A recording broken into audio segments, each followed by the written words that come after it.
बिस्मिल्लाहिर्रहमानिर्रहीम। Dear student, अस्सलाम वालेकुम। आज मैं आप लोगों को 9 क्लास के मैथ्स का थ्योरम पढ़ाऊँगा। Theorem number 11.1.1। तो इस थ्योरम में ये कहा है कि आपके पास कोई पैरेललोग्राम हो। देखिए मिसाल के तौर पर ना, parallelogram, opposite sides are congruent, opposite angle are congruent, the diagonal bisect each other. तो इसमें हमने ये प्रूव करना है, हमारे पास गिवन है एक पैरेललोग्राम गिवन है। देखें उसमें हमने ये प्रूव करना है इसके अपोजिट साइड यानी कंग्रुएंट है। मिसाल के तौर पर ये साइड यानी ए बी साइड और डी सी साइड, ये एक इन दोनों का अपोजिट साइड है, इसको हमने कंग्रुएंट प्रूव करना है। और दूसरी बात, हमारे पास यहाँ पर बी सी और ए डी साइड, ये हमने कंग्रुएंट प्रूव करना है। इसके बाद क्या कहा है, इसके बाद हमें कहा है कि हमने क्या प्रूव करना है इसमें। दूसरा चीज़ यहाँ पे opposite angle are congruent. Opposite angle का मतलब ये एंगल ए और एंगल सी क्या है, अपोजिट है। और यहाँ बनने वाला एंगल डी और एंगल एंगल बी और एंगल डी यानी कंग्रुएंट है, ये हमने प्रूव करना है। इसके बाद हमें कहा है the diagonal bisect each other. अब यहाँ पे डायगोनल मीन्स ये डायगोनल, देखिए ये डायगोनल और ये डायगोनल आपको पहले से ही पता है, तो ये डायगोनल एक दूसरे को बाइसेक्ट करेंगे, ये हमने प्रूव करना है। तो इसको प्रूव करने के लिए सबसे पहले हमारे पास जो गिवन है, गिवन क्या है जी, एक पैरेललोग्राम है यानी क्वाड्रिलेटरल। क्वाड्रिलेटरल मीन जिसके चार साइड हो उसे क्या कहता है, क्वाड्रिलेटरल। मिसाल के तौर पर ये जो हमारे पास जो गिवन फिगर है ये क्वाड्रिलेटरल है। देखिए आपके पास ए बी सी डी एक क्वाड्रिलेटरल है, जिसमें ज़ाहिरी बात है पैरेललोग्राम का मतलब है इनके अपोजिट साइड्स क्या होता है, पैरेलल होती है। ये पैरेलल की पहचान है, ए बी साइड और डी सी साइड पैरेलल है। इसी तरीके से यहाँ पर ए बी सी और ए डी भी पैरेलल है। देखें यानी ये वाला साइड बी सी ये साइड और ए डी ये साइड भी पैरेलल है। ये डबल लाइन का मतलब ये पैरेलल है, ये हमारे गिवन है। देखें और इसके बाद डायगोनल तो आपको पता है, इस और इसको क्या कहते हैं, डायगोनल यानी ए सी और बी डी मीन्स ये वाला डायगोनल है। ये करने के बाद फिर आप इसके थ्योरम को प्रूव करने के लिए आपको पता है ये तो गिवन था, फिर उसके बाद हम लिखते हैं हर थ्योरम में प्रूफ।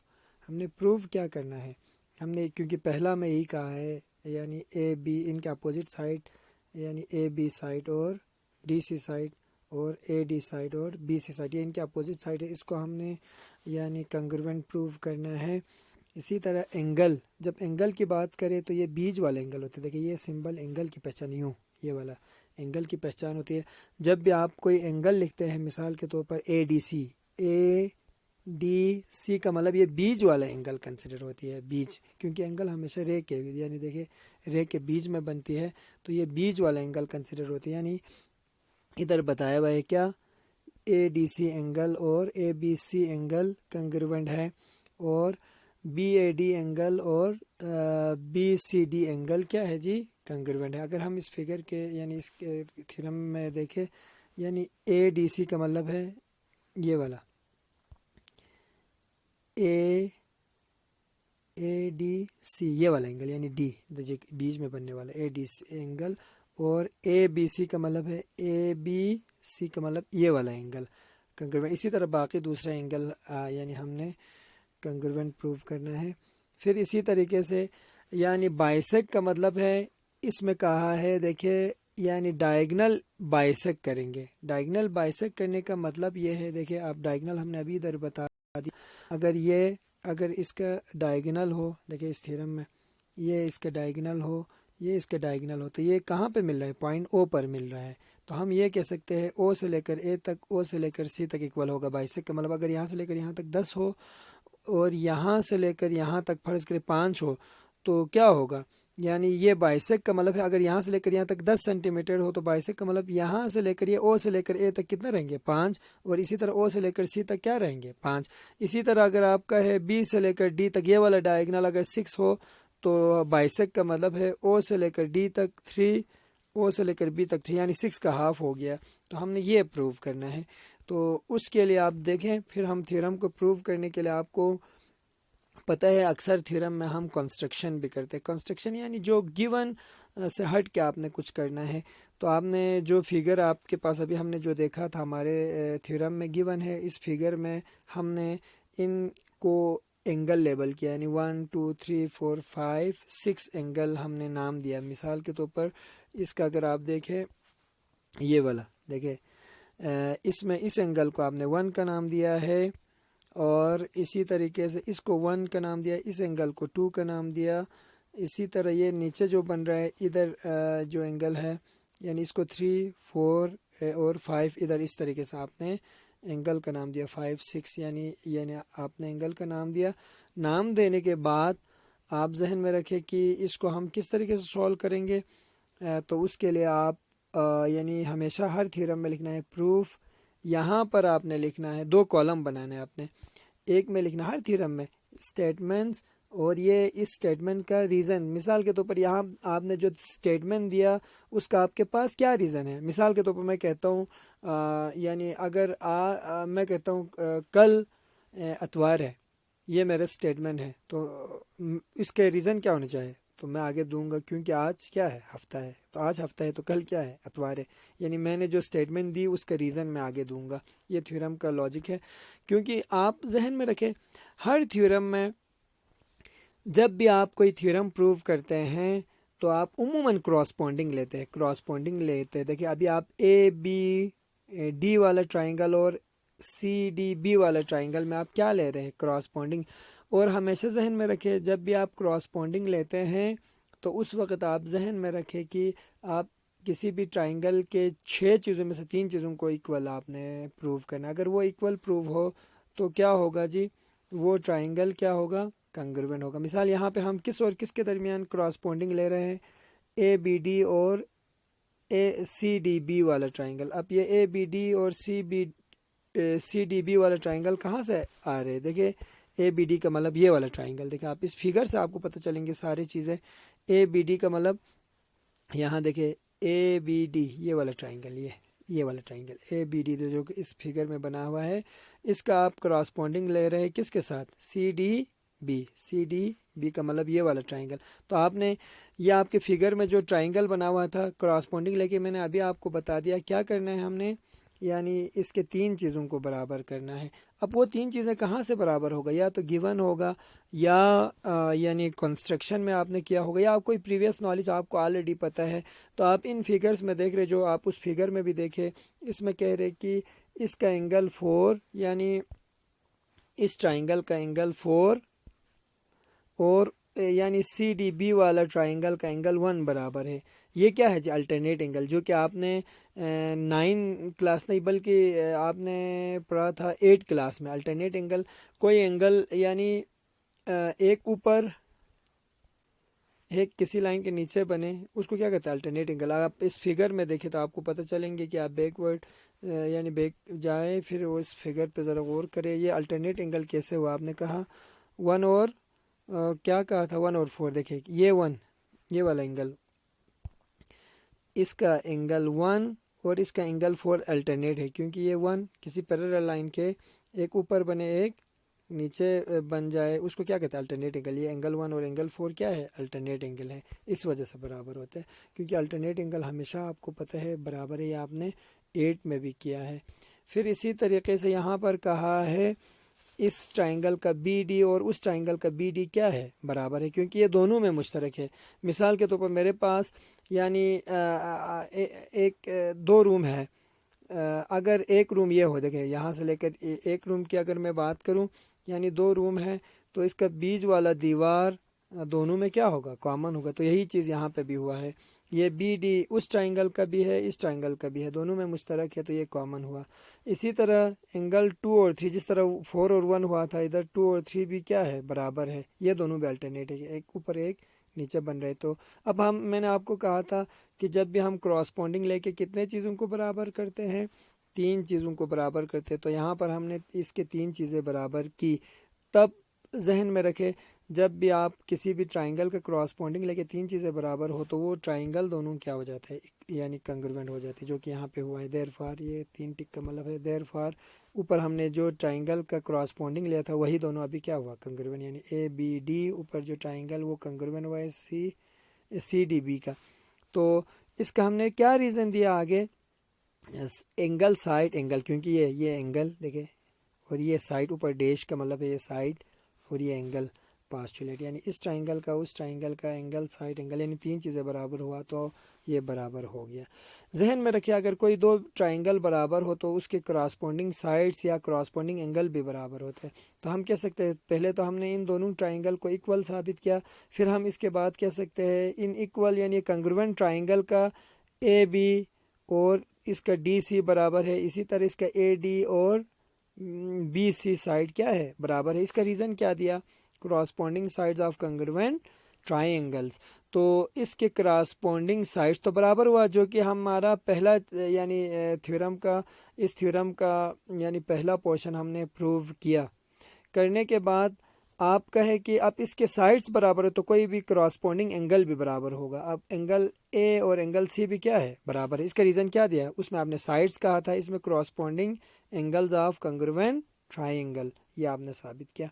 फिर दूसरे को प्रूव करने के लिए आप कहे एंगल 1 और एंगल 4 बराबर है, जो कि ऑलरेडी प्रूव्ड है, ऊपर हमने बताया था एंगल 4 और एंगल यानी एंगल 1 बराबर है, ऑलरेडी प्रूव्ड है।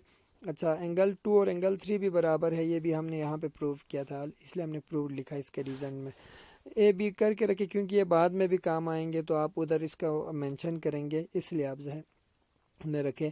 अगर ये दोनों बराबर हो, अगर आप ए और बी को ऐड करें तो ऐड करने का तरीका क्या है, लेफ्ट साइड के साथ ऐड होती है, राइट साइड के साथ। तो यहाँ लेफ्ट साइड में क्या है, एंगल 1 प्लस एंगल 2 इक्वल है एंगल 4 प्लस एंगल 3। तो आपने क्या कहा, फ्रॉम ए और बी को आपने जस्ट क्या किया है, ऐड किया है। अगर इसके लेफ्ट साइड को ऐड करें, अगर इक्वल हो तो राइट साइड भी क्या होगा, 8 होगा। लेकिन आप ज़रा गौर करें यहाँ पे एंगल 1 और 2 का क्या मतलब है, यह बेसिकली ए डी सी बन रहा है। वो कैसे, आप इस फिगर में देखें ना, यानी जो गिवन फिगर है, मैंने कहा था यानी 1 और 2 का मतलब देखें, 1 और 2 यानी 1 और 2 ये वाला एंगल बेसिकली क्या है, ए डी सी है, यानी 1 और 2 में बेसिकली कौन सा एंगल बन रहा है, डी बन रहा है। इसी तरह 3 और 4 में क्या बन रहा है, 3 और 4 में आप ए बी सी कहे या सी बी ए कहे तो ये वाला एंगल बन रहे हैं। देखें तो ये इन्होंने इधर मेंशन किया हुआ है, देखें आप ये देखें, यानी 1 और 2 को प्लस करके बेसिकली क्या बन रहे हैं, ए डी सी बन रहा है। इसी तरह 3 और 4 को प्लस करें तो क्या है, ए बी सी बन रहे, वो आपने लिखा। तो इसका मतलब ये हुआ एंगल ए डी सी और ए बी सी भी क्या है, इक्वल है। और इसी तरीके से आप कह सकते हैं एंगल बी ए डी और बी सी डी भी क्या है, इक्वल है, जो कि प्रूव्ड इन 1। ये कहाँ हमने किसको 1 का नाम दिया था, अगर आप देखें तो ये ऊपर ऑलरेडी हमने प्रूव किया है, ऊपर ये 1 वाला पोर्शन में ये 1, क्योंकि इसको 1 देखे, ये आप देखें इधर ये 1 वाला पोर्शन में हमने ऊपर ये वाला 1 में हमने ऑलरेडी ये प्रूव किया हुआ है। कैसे, हमने ऑलरेडी कहा हुआ है कि एंगल ए और एंगल सी क्या है, बराबर है, ये 1 वाले पोर्शन में। तो मैंने पहले भी आपको कहा था जब भी आप एंगल की बात करें तो बीच वाला एंगल होती है, तो यहाँ ए बी ए डी का मतलब ए और बी सी डी का मतलब सी, तो जो कि ए और सी आपने ऊपर ऑलरेडी प्रूव किया, प्रूव्ड इन 1, इसलिए हमने इसका रीज़न प्रूव्ड इन 1 लिखा। अब आप देखें इसको प्रूव करने के बाद हम तीसरी चीज़ में जा रहे हैं। उसके लिए हम, क्योंकि हमने ये कहा था कि इसको बाइसेक्ट करते हैं इसके डायगोनल, उसके लिए हमने कौन कौन से ट्राइंगल को लिया, बी ओ सी और डी ओ ए। इसके लिए भी आप फिगर में जाए, बी ओ सी और डी ओ ए, बी ओ सी और बी ओ सी का मतलब देखें, बी ओ सी ये वाला, बी ओ सी ये वाला ट्राइंगल, और फिर इसके बाद कौन सा लिया हुआ है, बी ओ सी और ए ओ सी, हाँ देखिए ये वाला ट्राइंगल ये आपने लिया है। तो इसमें आप क्रॉसपोंडिंग ले रहे, फिर वही बात, क्रॉसपोंडिंग लेके हम क्या करते हैं, तीन चीज़ों को बराबर करते हैं, है बी ओ सी और यानी डी ओ ए, ये वाला ट्राइंगल हमने लिया, इसमें भी हम क्रॉसपोंडिंग ले रहे, देखिए। फिर इसके बाद आप कह रहे हैं बी सी और ए डी बराबर है इन दो ट्राइंगल में, वो कैसे है, जो कि आपने ऑलरेडी 1 में प्रूव किया है, बी सी और ए डी कैसे, इधर बी सी और ए डी, ये ऑलरेडी इसलिए आपने इसका रीज़न प्रूव इन वन कहा।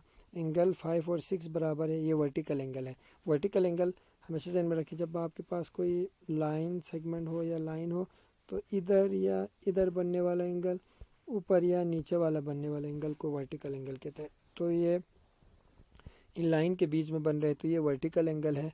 5 और 6, 3 और 2 तो ऑलरेडी हमने प्रूव किया हुआ है। ऊपर देखे एंगल 3 बराबर है एंगल 2, यहाँ हमने प्रूव किया है। तो इनके भी तीन चीज़ें बराबर हुआ, तो हम कह सकते हैं ये जिस चीज़ को हमने क्रॉसपॉन्डिंग लिया था वो ट्राइंगल भी क्या हुआ, बराबर हुआ, यानी बी ओ सी और डी ओ ए ट्राइंगल बराबर हुआ।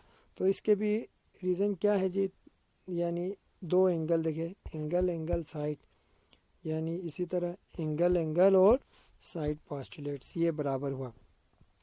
फिर उसके बाद आप कहे अब ये ट्राइंगल बराबर हुआ, तो इस ट्राइंगल का ओ सी और दूसरे ट्राइंगल का कौन सा ओ ए बराबर है। अब देखिए ये बाइसेक्ट किया, यही हमने प्रूव करना था। फिर इसी तरह यानी इसका ओ बी और ओ डी क्या है जी, बराबर है। इसके लिए आपने रीज़न क्या दिया, आगे आपने रीज़न दिया है, इधर देखिए क्या कहा जी, क्रॉसपॉन्डिंग साइड्स ऑफ कंग्रुवेंट ट्राइंगल। आपने इन कंग्रुवेंट ट्राइंगल्स के क्रॉसपॉन्डिंग साइड्स, यानी हमने दो ट्राइंगल का क्रॉसपॉन्डिंग लिया था, बी ओ सी और डी ओ ए, जो कि हमने इस फिगर में देखा था। बी ओ सी और डी ओ ए का देखें, बी ओ सी और डी ओ ए, बी ओ सी और डी ओ ए, बी ओ सी ये वाला ट्राइंगल, बी ओ सी और डी ओ ए, डी ओ ए ये वाला ट्राइंगल का आपने क्रॉसपॉन्डिंग लिया। पहले आपने इन दोनों ट्राइंगल को कंग्रुवेंट किया। कंग्रुवेंट करने के बाद जाहिर बात है इनका कोई सा भी क्रॉसपॉन्डिंग यानी जो साइड्स है वगैरह क्या है, बराबर है। इस तरीके से आपने प्रूव किया कि ये डायगनल और ये डायगनल एक दूसरे को क्या करे, बाइसेक्ट करे। और जो कि आपको पहले से पता है कि ये क्रॉसपॉन्डिंग लेने के बाद कौन सा क्रॉसपॉन्डिंग साइड एंगल है, ये आपने थ्योरम 1 में भी किया है। थैंक यू स्टूडेंट, इसको इस तरीके से करना है तो आप यानी इसको थ्योरम को इस तरीके से समझे। अगर आपको कोई चीज़ समझ नहीं आए तो मुझे कमेंट सेक्शन में बता दीजिए। अल्लाह हाफिज़।